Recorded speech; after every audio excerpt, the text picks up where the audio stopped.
ആ പേഴ്സൺ ഇപ്പോൾ ചിന്തിക്കുന്നത് നിങ്ങൾ വളരെ പാവമാണ്, നിങ്ങളെല്ലാവരെയും മോട്ടിവേറ്റ് ചെയ്യാറുണ്ട്, അതായത് നിങ്ങൾക്കറിയാവുന്ന എല്ലാവരെയും നിങ്ങൾ മോട്ടിവേറ്റ് ചെയ്യാറുണ്ട്, എല്ലാവരോടും നിങ്ങൾ വളരെ സ്നേഹത്തോടെയാണ് പെരുമാറുന്നത്, അത് വളരെ നല്ലൊരു കാര്യമാണ്. പക്ഷേ അതേസമയം നിങ്ങൾക്ക് ദേഷ്യം വന്നാൽ അല്ലെങ്കിൽ നിങ്ങൾ ഒരാളോട് പിണങ്ങിയാൽ പിന്നെ നിങ്ങൾ അവരോട് മിണ്ടുക എന്നത് വളരെ ബുദ്ധിമുട്ടാണെന്ന് ആ പേഴ്സൺ വിചാരിക്കുന്നുണ്ട്. അതായത് നിങ്ങൾ ആ പേഴ്സണെ അറിഞ്ഞോ അറിയാതെയോ ഒരുപാട് മോട്ടിവേറ്റ് ചെയ്തിട്ടുണ്ട്, പക്ഷേ നിങ്ങൾ ആ പേഴ്സണോട് പിണങ്ങിയതിന് ശേഷം ഇതുവരെ നിങ്ങൾ ആ പേഴ്സണോട് മിണ്ടിയിട്ടില്ലല്ലോ.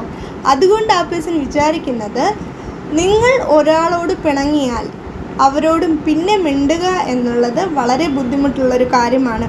അതായത് ചുരുക്കി പറഞ്ഞാൽ ആ പേഴ്സണ് നിങ്ങളോട് സംസാരിക്കണമെന്ന് ആഗ്രഹമുണ്ട്, പക്ഷേ നിങ്ങളിപ്പോഴും ആ പേഴ്സണോട് പിണക്കത്തിലല്ലേ, അതുകൊണ്ട് നിങ്ങൾ ആ പേഴ്സണോട് സംസാരിക്കില്ല. അതിനെക്കുറിച്ച് ആ പേഴ്സൺ ചിന്തിക്കുന്നുണ്ട്. പക്ഷേ അതേസമയം തന്നെ നിങ്ങൾ വളരെ പാവമായിട്ടുള്ള അല്ലെങ്കിൽ ഇന്നസെൻ്റ് ആയിട്ടുള്ള ഒരു വ്യക്തിയാണെന്ന് ആ പേഴ്സൺ ചിന്തിക്കുന്നുണ്ട്. ആ ഒരു മെസ്സേജ് എനിക്കിവിടെ ലഭിക്കുന്നുണ്ട്. അതായത് ആ പേഴ്സൺ ഇത് നിങ്ങളോട് പറയാൻ ആഗ്രഹിക്കുന്നുണ്ട്. അതായത് നിങ്ങൾ വളരെ പാവമാണ്, ഇന്നസെൻ്റ് ആണ്, പക്ഷേ നിങ്ങൾ പിണങ്ങിക്കഴിഞ്ഞാൽ മിണ്ടാൻ കുറച്ച് ബുദ്ധിമുട്ടാണ് എന്നും ആ പേഴ്സൺ ഇപ്പോൾ ചിന്തിക്കുന്നുണ്ട്. നിങ്ങൾക്ക് ഈ റീഡിംഗ് ഇഷ്ടമായിട്ടുണ്ടെങ്കിൽ ഈ ചാനൽ സബ്സ്ക്രൈബ് ചെയ്യുക. എല്ലാവരും എപ്പോഴും സന്തോഷമായിട്ടിരിക്കുക. Bye bye.